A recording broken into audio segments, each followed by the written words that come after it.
जय हिंद। आज हम पढ़ने जा रहे हैं जय प्रकरण के पहला चैप्टर में जितना क्वेश्चन पूछा जाता है एग्जाम में उस सब क्वेश्चन आज पढ़ेंगे कि जितना क्वेश्चन एग्जाम में आता है पहला चैप्टर जय प्रकरण से main main question repeated question उस सब को उसमें वो ये भी है कि ना।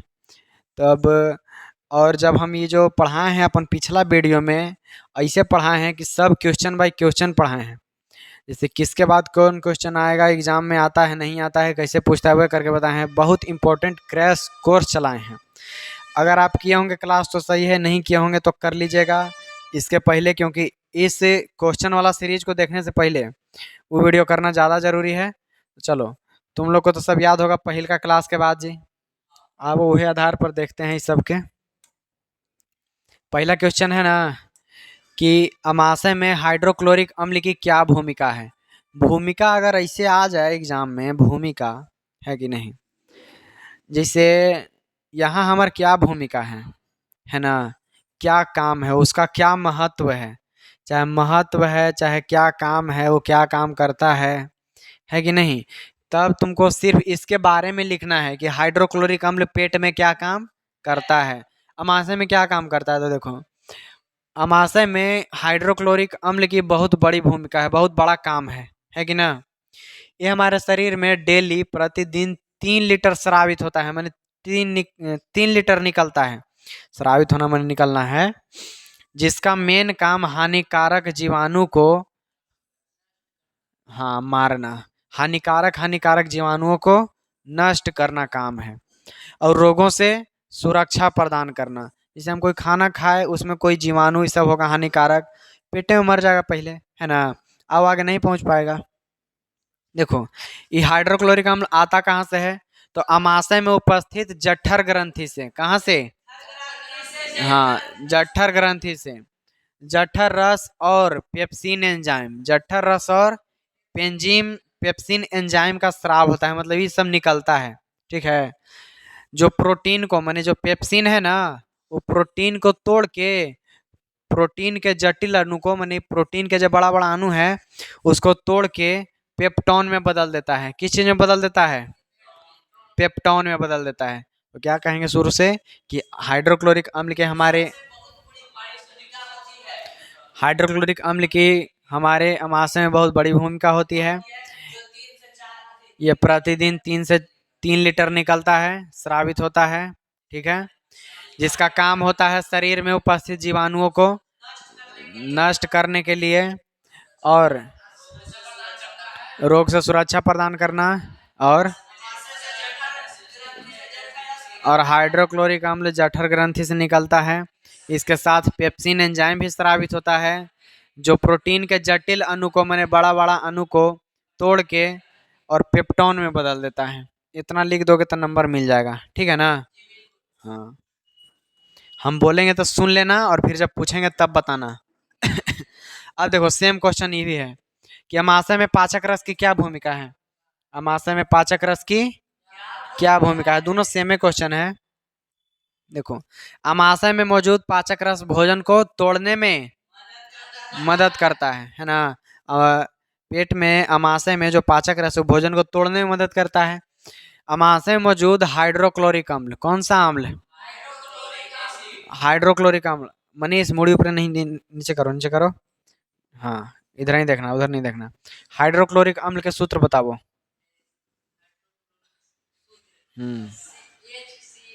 आए, देख लिया, HCl। ये भोजन को तोड़ता है, ठीक है ना, और बैक्टीरिया ये सब को नष्ट करता है। पाचक रस में मौजूद पेप्सिन एंजाइम, कौन सा एंजाइम? पेप्सिन एंजाइम किसको तोड़ता है? प्रोटीन को। प से पेप्सिन एंजाइम और तोड़ता है तब प से प्रोटीन को और बदल देता है प से पेप्टोन में। किस चीज में? पेप्टोन में बदल देता है, पेप्टोन में बदल देता है। ठीक है, पाचक रस में मौजूद गैस्ट्रिक लाइपेज, ठीक है, लाइपेज एंजाइम वसा के आंशिक पाचन में मदद करता है। म्हणजे लाइपेज है, गैस्ट्रिक लाइपेज किस चीज पचाता है? वसा पचाता है, ठीक है ना, ये पचाता है वसा को। बताओ, पेप्सिन किसको पचाता है? अब गैस्ट्रिक लाइपेज, गैस्ट्रिक लाइपेज, अब पेप्सिन, पेप्सिन एंजाइम कौची पचाता है? बिक दे कुर्सिया दहिया पर, बोलो। हो गया ना? तुम बताओ। तोड़ता है, कौची में बदल देता है? और गैस्ट्रिक लाइपेज हो गया। बतिया रहा है दोनों, लेकिन ये ध्यान देके जान गया, थोड़ा लेट डूबेगा वो, लेट डूबेगा वो तुमको। चलो, अगला क्वेश्चन है पाचक एंजाइमों का काम। पाचक एंजाइम है इन सब के काम, तो देखो, पाचक एंजाइम के द्वारा भोजन का पाचन होता है। मनुष्य के पाचन तंत्र में अलग अलग ग्रंथि से पाचक एंजाइम निकलता है, जो कि नीचे दिया हुआ है, ठीक है ना? जो भोजन के विभिन्न अवयव को पचाने का काम करता है।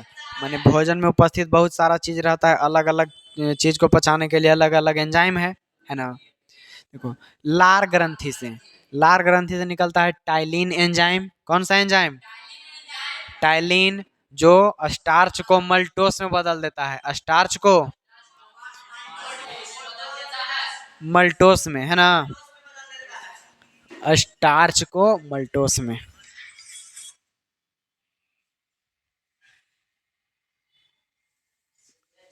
छोड़ दो, आया समझ में? सबसे पहले पेप्सिन तोड़ता है प्रोटीन को और तोड़ के बदल देता है पेप्टोन में। गैस्ट्रिक लाइपेज है वो पचाता है वसा को। हाँ, और जो टाइलिन एंजाइम है ये स्टार्च को मल्टोस में बदल देता है, स्टार्च को। हाँ, है समझ में? स्टार्च को मल्टोस में, लार निकलता है ना, उसको मल्टोस में बदल देता है, ये टाइलिन एंजाइम। और है पेप्सिनोज, क्या है?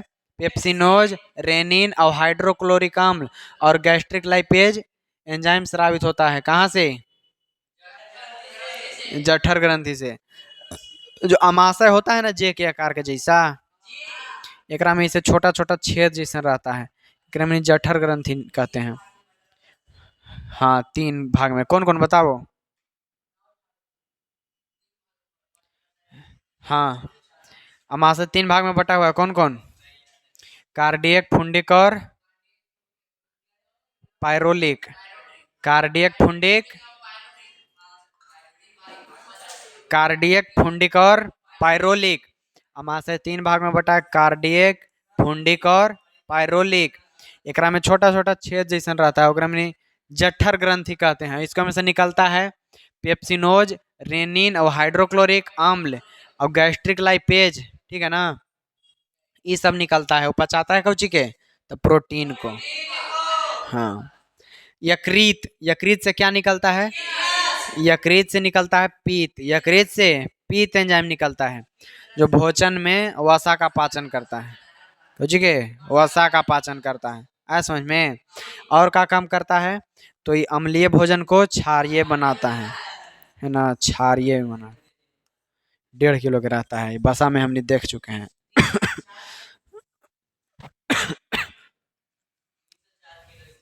304 किलो, 1.5 किलो। ये देखो ट्रिप्सिन, ट्रिप्सिन नजर आ रहा है ना? ट्रिप्सिन है प्रोटीन पर क्रिया करके इस पे पेप्टाइड्स में बदल देता है, ठीक है? ये छोटा छोटा है, ऑब्जेक्टिव में आ सकता है, नहीं भी आ सकता है, ठीक है ना?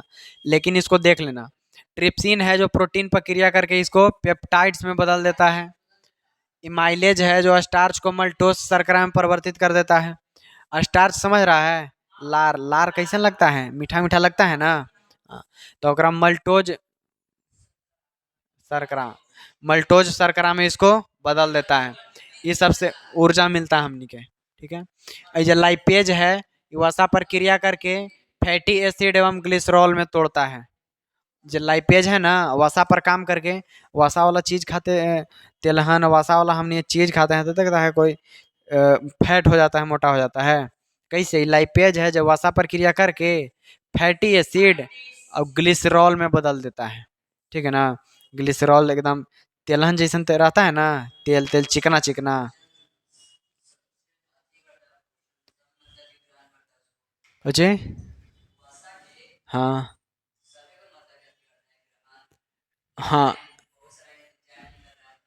ग्रहण नहीं मतलब इसको तोड़े के काम। इसे बसा के तोड़ के अलग अलग चीज में बदलना है ना।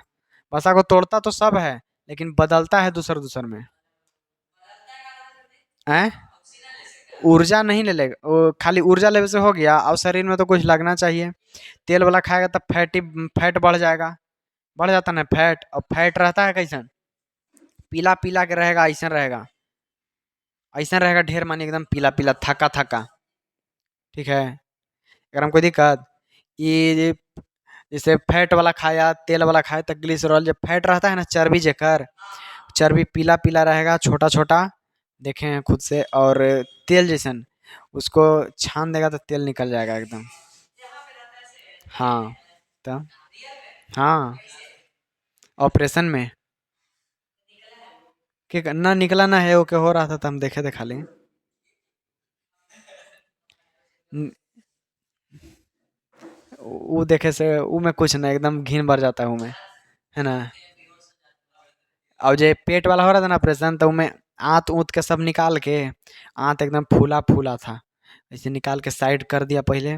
और फिर जे जिसको ऑपरेशन करना था, ओकरा अंदर से खींच के निकाला, ओकर ऑपरेशन किया और सील उल के फिर अंदर ही रख दिया। और फिर खून उन ना, अब खून उन के फिर पूछ के फिर सील दिया, हो का हो गया। हैं? सुना सुना नहीं करेगा ओकरा। ये कुछ मेरू रज्जू के वो कर देता है सुनना, मेरू रज्जू में सुई दे देता है।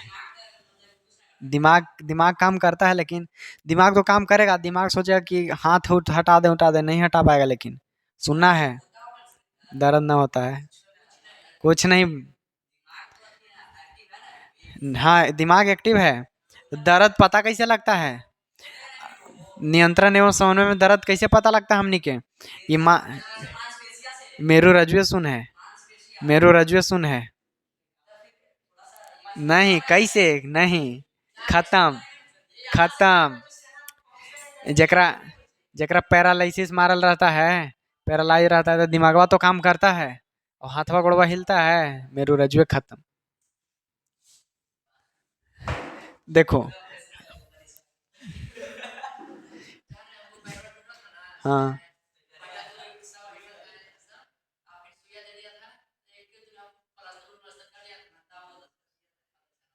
हम्म। ये देखो लास्ट है हमनी के न्यूक्लियज, है ना। न्यूक्लियज अम्ल को न्यूक्लियोटाइड्स में बदल देता है। ऐसा तीन चार गो खाली नाम है, इसको याद कर लेना, ठीक है ना। ये वाला जरूर याद करना। आगे चलते हैं हमनी। अगर हम कुछ उतना समझे वाला चीज नहीं है, ये देखो, पीत क्या है ना, ये कहाँ से स्रावित होता है? मनुष्य के पाचन तंत्र में इसका क्या काम है कि नहीं? ये देखो, ये क्वेश्चन पूछे वाला है जी। पीत रस प्रत्यक्ष रूप से भोजन के पाचन में भाग नहीं लेता है, लेकिन इसमें विभिन्न प्रकार के प्रत्यक्ष और अप्रत्यक्ष समझ में आता है। बताए थे हम एक दिन कि जैसे कहूँ मान लो आग लग गया है, तुम जान तो नहीं रहा है, लेकिन वहां धुआं उठे देखेगा, तो ये तो हाँ, तब माने कि डायरेक्टली इनडायरेक्टली, है ना। एगो डायरेक्ट आग देखेगा तब समझ में आएगा कि वहाँ आग लगा है, तो यह प्रत्यक्ष रूप से। और तू खाली वहाँ धुआं उठे देख लिया और कह दिया कि आग लगा हुआ है, तो यह अप्रत्यक्ष रूप से, है ना। तो वही है, तो ये प्रत्यक्ष रूप से माने कि एकदम जाके डायरेक्ट नहीं भोजन के पाचन में भाग लेता है, लेकिन इसमें विभिन्न प्रकार के रसायन होते हैं जो पाचन क्रिया में सहायता करते हैं, है ना। इस तरह पित्त रस का निम्नलिखित भूमिका निभाता है, और इसका भूमिका आगे है, ठीक है। ये देखो, यह अमाशय से आए भोजन के अम्लीय प्रभाव को क्षारीय बनाता है। अमाशय से जो अम्लीय भोजन आया उसको क्या बनाता है? क्षारीय बनाता है।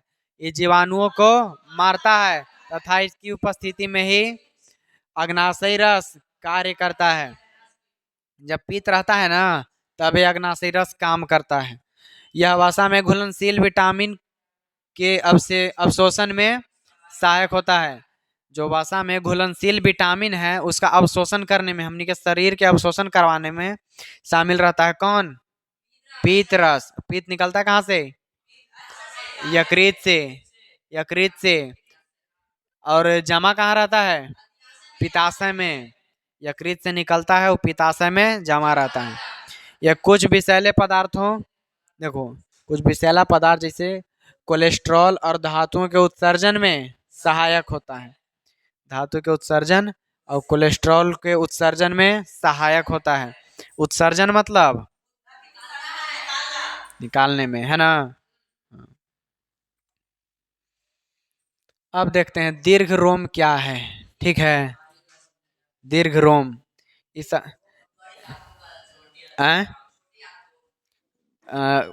छोटी आंत और बड़ी आंत में कुछ संरचना रहता है उंगली जैसा, वो अब शोषण में काम करता है। देखो ये रहता है छोटी आंत में, है ना, आंतरिक भित्ति पर हजारों अंगुली नुमा संरचना। इसे देखो बताते हैं तुमको, इधर है कुछ, कौची खोज रहे हैं?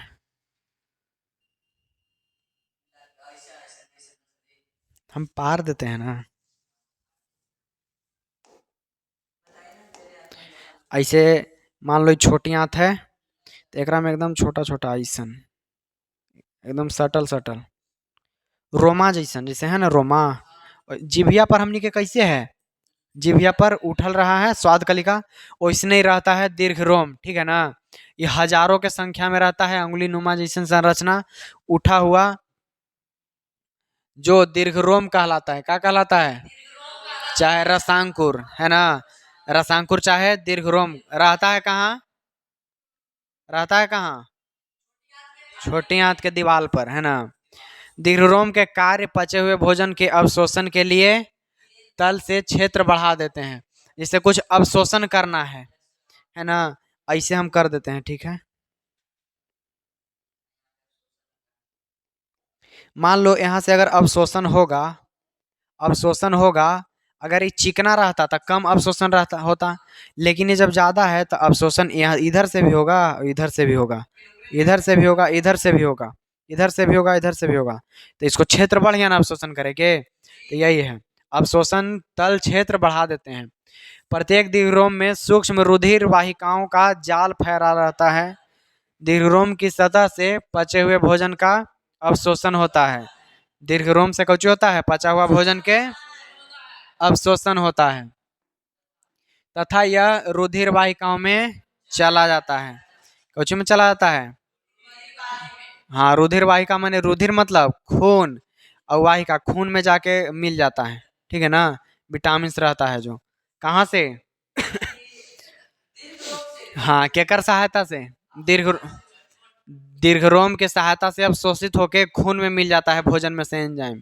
ठीक है, भोजन में से जो, हाँ, रुधिर वाहिकाओं के द्वारा, माने खून के वाहिकाओं के द्वारा, ये दीर्घरोम के काम है। दंत क्षरण है अब, ठीक है ना। दंत क्षरण देखो, पानी में फ्लोराइड की मात्रा बढ़ जाने से अनेक जीवाणु कोशिका भोज्य पदार्थ के साथ मिलकर दांतों पर चिपक जाते हैं। दांत चिपक के जो खराब होने लगता ना है, दांत सड़ के, वही दंत क्षरण है। कहते हैं कि पानी में फ्लोराइड की मात्रा बढ़ जाने से बहुत सारे जीवाणु कोशिका भोज्य पदार्थ के साथ मिलकर दांतों पर चिपक जाते हैं और दांतों को क्षरण करना शुरू कर देते हैं, है ना, हानि पहुंचाना शुरू कर देते हैं।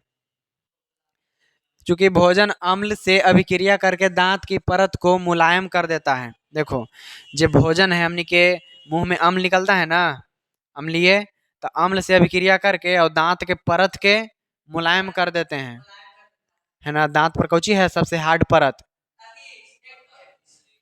ई इनामेल, जे इनामेल है, कठोर है, जो दांत के मजबूत बनाता है, ओकरे ही मुलायम कर देता है। इसीलिए ज्यादा मीठे भोजन का सेवन नहीं करना चाहिए, नहीं करना चाहिए। ज्यादा मीठा भोजन करने से डायबिटीज भी होता है। अब ये लास्ट क्वेश्चन था।